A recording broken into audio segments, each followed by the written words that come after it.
Danny, you work on a lot of KPIs with your business. Can you tell us a bit more about your approach? That's something that we're organically learning as we go.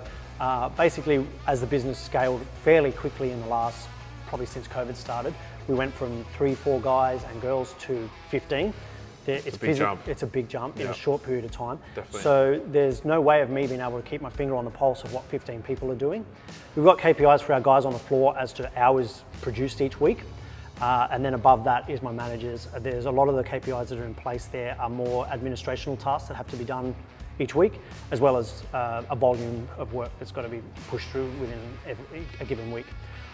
So basically I hold those 3 managers that are directly below me accountable. I have a meeting with them every week.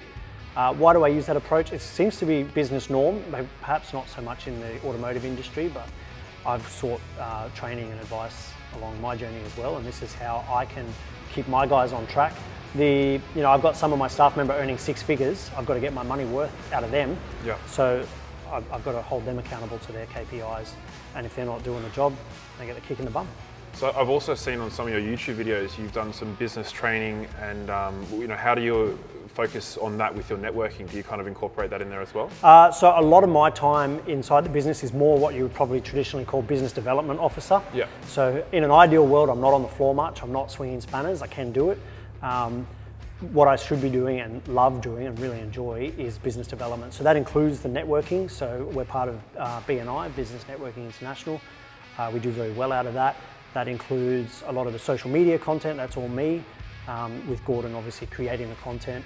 Blogging, the CRM platforms. This is the stuff that I really enjoy doing with my 40 to 80 hours a week that I'm contributing to the business is the business development component, because that's where I get my fulfillment. Right. And you focus on that mainly as well, week to week? Yeah, that's my job. As the business grows, maybe I'll hand that over to somebody else. I don't know. I do enjoy doing it myself as well. That's good. Keep it going. So obviously you've got a big social media network. You've got Facebook, Instagram, and all these videos on YouTube. LinkedIn. And LinkedIn. What do you find most effective, and how do you manage the time to do all that amongst all this other work that you have to do as well? So there's a 2-pronged approach to finding time. One is my love of the business development. So I enjoy doing that, and I do a lot of it myself. There is free rein there to the staff who want it. Not all of my staff are so into that thing, into the social media side of stuff, but 2 of our staff, Gordon and Rome, are quite passionate about that as well. So they've got access and they can update as they wish. Yeah. Obviously there's parameters they've got to stay within. And the challenge is I'll go to update something and then, someone's already just updated 2 minutes ago, and you don't want to be spamming your audience. Of course. Yeah. So a lot of it's me overseeing that with some freedoms offered to the staff underneath.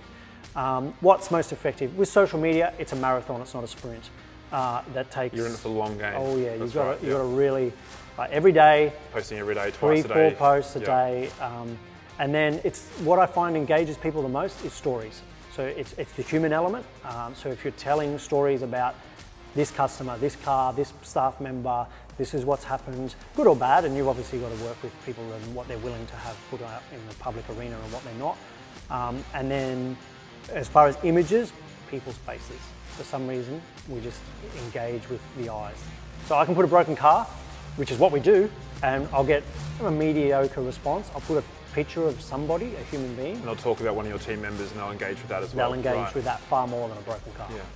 And what about your blog writing as well? Do you do the blog writing? That's about 50-50, although probably in the last 3 months it's become more like 95% Gordon and less me. Yeah. And it's about identifying current news in the industry, as well as identifying common problems, and then creating content that people want. It's got to be value adding. We can't be selling. That's the whole point behind it. Because you're trying to engage with obviously your audience. Engage. You find it's working as well? Absolutely. But again, it's a marathon, not a sprint. Yeah. So I can get on and say, come to us, we're Jeep specialists, we'll fix your Jeep for X number of dollars, and that's salesy. Or I can get on and go, I know your Jeep, if you need help, this is how you fix this problem. Sure, I might not get a client out of that, but it's value add, and then people consume that, and that's how you develop yourself as a reputable source on a certain subject. And it's getting harder and harder every year as well. Less people want to stay more engaged in the small things. So they might watch a video for 3 seconds now instead of before you're watching it for 10. So you really have to capture your audience in that initial post. Even our videos, like we've stopped doing the introduction of who I am. Yeah. That comes later. You've got 3 seconds to engage someone. Jumping straight into what you're talking about. This is a car that caught on fire. Bang, someone's going to watch. Someone wants to know about that. Definitely. They don't care who I am and why I'm talking to the camera. Yeah. You can introduce yourself later. Yeah. So yeah, but you're learning as you go. You try different things. Some things work, some things don't. You just always, and then you get criticised for the things that don't work. That's all right. Just keep rolling. You keep working on that, yeah. So Danny, I noticed there's a lot of brands in your workshop you're using. You're using Ryco, Valvoline, different oils. Do you promote any of these brands?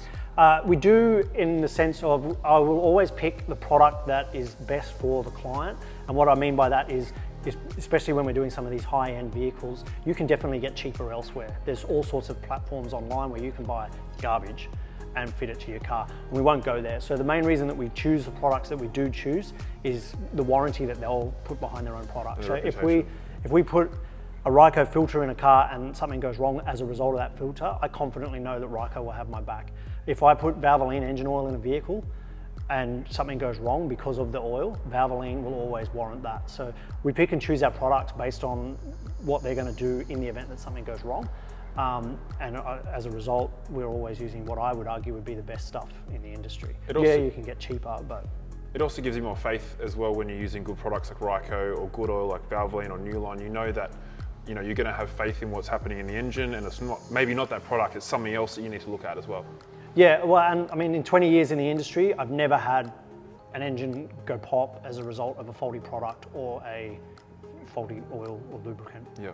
So how do you build trust with your current clientele, and how do you bring on new customers and build trust with them as well? Yeah, so again, going back to the start of the story where we built the business after hours and I was picking the cars up, customers identified that as a value add and wanted that as the business grew. So we kept clients for 5-10 years who were like, can you still pick my car up even though you're not doing after hours? Sure, we can do that. And that then organically grew into, we ended up targeting a more affluent clientele who are time poor. So our clients tend to be more in the white collar space. They'll be usually strapped to a desk in an office block somewhere. We pick the car up in the morning, usually keys left at reception or whatnot. Take it, do what has to be done, call them, hey, you need brakes, you need tyres, you need whatever you need. Yes, credit card over the phone, return the car at the end of the day. They've done a full day's work, 5 o'clock, they go home in a car that's been serviced and sorted out. How good is that? They didn't even know it left. And then it takes away the hassle of them having to drop it off at a service centre, sort out an Uber, a bus, a canoe, whatever it is they've got to do to get to work. It's a complete inconvenience, It's all gone. We just pick it up, sort it out and drop it back. And obviously that builds heaps of trust with them as well, that you can do that. Yeah, people love it. The challenge for us is that's downtime. It is. And then that's more insurance and that's motor vehicles that I need to do it. For a while we had guys on motorbikes and that just got a bit too hairy, people getting injured on motorbike accidents. So we just went to hatchbacks. But yeah, it's something that our clientele just love. And really help grow the business. Yeah. All right, Danny, it's been a pleasure learning more about GDL Automotive. I wish you the very best in the future. Thank you. If you want to know more about GDL Automotive, have a look in the description below. If you want to learn more about Ryco filters, go to www.rycofilters.com.au or click on the link below.